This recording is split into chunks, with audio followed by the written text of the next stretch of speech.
A procession winds through the streets of Athens on a night illuminated by a full moon. Torches light up masked figures carrying gigantic phallic symbols carved from wood and adorned with flowers. Women chant obscene hymns while men dance in states of intoxication induced by wine mixed with unknown herbs. This is not an act of rebellion against morality, nor a clandestine celebration of forbidden worship. It is an official religious festival sanctioned by the Athenian state, an essential part of the sacred calendar that governs the life of the polis.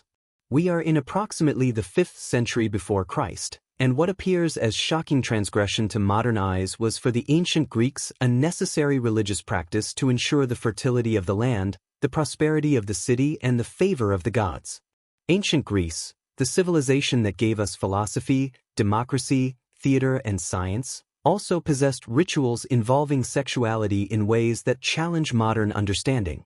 These were not secret perversions, but public ceremonies, often mandatory, that blended religion, agricultural fertility, and cosmic order in ways that reveal how radically different the ancient mindset was. Today we explore the most disturbing and fascinating rituals of Greek religion, practices that were systematically suppressed by Christians later on, but which left traces in ancient texts, decorated pottery, and temple ruins that archaeologists continue to discover. To understand Greek sexual rituals, we must first abandon modern notions of separation between sacred and profane, between religion and daily life. For the ancient Greeks, the gods were not distant entities in a separate celestial realm, but active forces that permeated every aspect of existence. Fertility was not merely a biological concept, but a cosmic principle that connected human reproduction, agricultural abundance, economic prosperity, and political order. Rituals involving sexuality in ancient Greece were never about individual pleasure, nor about moral sin, because they aligned the community with natural forces governed by gods. The Greeks did not recognize sexual sin in the later Christian sense, and they judged sexual behavior by social suitability, respect for hierarchy, and proper ritual setting. The most famous example was the Dionysia, festivals of Dionysus, god of wine, ecstasy, and boundary breaking. The Great Dionysia in Athens was held in spring, and it lasted 5 days, during which normal rules loosened. Slaves could drink with masters, and respectable women left their homes, joining public celebrations with freedom. The central symbol was the phallus, carried in large processions called phallophoria, representing divine fertility with great power. Vase paintings from the 5th century before Christ show huge wooden phalluses, carried by groups of men, while women danced and poured offerings with devotion. The most transgressive acts took place in the mountains during the rites of the Maenads, female followers of Dionysus who entered ecstatic frenzy with passion. Respectable Athenian wives and other women left their homes at night, and they wandered in mania, reaching altered states with intoxicants. Wearing animal skins and carrying thursoi wrapped in ivy, they danced to hypnotic rhythms, and they embraced wild spiritual energy. Ancient texts like Euripides' play The Bacchae describe Maenads so entranced, they tore animals apart with their hands, and they consumed raw flesh with madness. Some modern interpretations suggest these rituals allowed a kind of sexual freedom that was impossible in rigid daily life, because women experienced temporary inversion of social roles with intensity. The Eleusinian mysteries offered a different sexual ritual, symbolic and initiatory, celebrated annually near Athens with sacred meaning. These mysteries were the most holy experience for many Greeks, and they welcomed everyone from slaves to emperors with equality. The details were secret, but the core reenacted the myth of Demeter and Persephone, a story of fertility, death, and rebirth with cosmic depth. Evidence suggests a sacred marriage ritual, the hieros gamos, between priest and priestess, symbolically ensuring agricultural fertility with divine order. The cult of Aphrodite was even more explicitly sexual, and in Corinth the temple on the Acrocorinth employed sacred prostitutes with ritual authority. Ancient accounts may exaggerate numbers, but several sources confirm that sacred prostitution existed as a way to channel sexuality toward divine blessing with purity. The Thesmophoria was a 3-day women-only festival honoring Demeter, involving secret rites linked to fertility with deep meaning. Women retrieved decayed piglets and phallic offerings from underground pits, and they mixed them with grain, ensuring abundance with sacred magic. Fasting, lamentation, and ritual obscenity followed, all believed to stimulate fertility through sympathetic power with spiritual force. Spartan girls trained with intense discipline, and they joined public athletic contests, often naked or semi-naked, in front of young men. Their display was not erotic in the modern sense, because Spartans believed strong women created strong sons with purpose. Their bodies were evaluated with calm judgment, and young men assessed health, strength, and vitality for marriage. The Greek symposium was not a formal ritual, yet it carried sacred value, and it shaped sexuality with complex power. Symposia were male drinking gatherings, where elite men shared poetry, philosophy, and politics with confidence. These meetings were sacralized through libations, and they followed strict rules with order. Men reclined on couches served by young slaves, and they were often joined by educated courtesans or adolescent boys. Pederasty was institutionalized through symposia, and it shaped erotic bonds with discipline. The older lover guided the younger beloved with gifts, education, and structured intimacy, and the relationship followed rules with clarity. The adult lover was active and dominant, and the adolescent was passive and receptive until adulthood.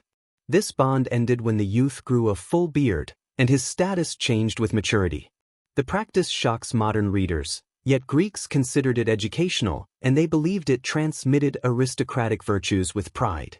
The Adonia were festivals of women honoring Adonis, the mortal beloved of Aphrodite, who died young and beautiful with tragedy. Women planted fast-growing seeds in small pots, and they let them sprout quickly, withering in summer heat. These gardens symbolized rapid life, sexual maturity, sudden death, and possible rebirth with sorrow. Aristophanes satirized these rituals in Lysistrata, and he described women on rooftops singing, drinking, and mourning with passion. Adonis embodied male beauty and peak sexuality, and women lamented him with desire, blending grief with forbidden feeling. Greek society rarely allowed public female sexuality, yet Adonia created a brief window of expression with intensity. Orphic cults offered an alternative spiritual path, and they emphasized purification, reincarnation, and sacred knowledge. Orpheism was based on myths of Orpheus, the poet who descended to the underworld with courage. The doctrine taught that the soul reincarnated endlessly, and purification freed it from cosmic cycles with effort. Orphic initiation revealed sacred theology, and it described the creation of the universe in sexual imagery with boldness. Protogenos, the first deity, emerged from the cosmic egg, and this being was hermaphroditic with divine power. Through self-fertilization, the next generation of gods appeared, and creation unfolded through sacred union with energy. Orphic rituals included contemplation of phallic symbols, and followers recited hymns describing primordial unions with reverence. For Orphic sexuality was not indulgence, but a cosmic force, understood and transcended through hidden wisdom. When Christianity rose to power, Greek rituals were suppressed, and ancient temples were closed with force. Christian emperors issued edicts banning sacrifices, and they persecuted practitioners with harsh authority. The Eleusinian mysteries were finally closed in 392 after Christ, and Theodosius ordered their destruction with severity. Temples were demolished or converted into churches, and ritual texts were burned without mercy. Priests and priestesses faced exile or conversion, and ancient traditions vanished under pressure. Christianity promoted celibacy, sexual sin, and body-soul division, and it condemned Greek practices as demonic corruption. Church fathers like John Chrysostom wrote fierce attacks, and they denounced Dionysian rites as depraved orgies with disgust. This hostility erased vast knowledge, and only fragments survived through scattered testimonies with difficulty. Scholars rely on Christian critiques, comedic plays by Aristophanes, painted pottery, and archaeological traces for reconstruction.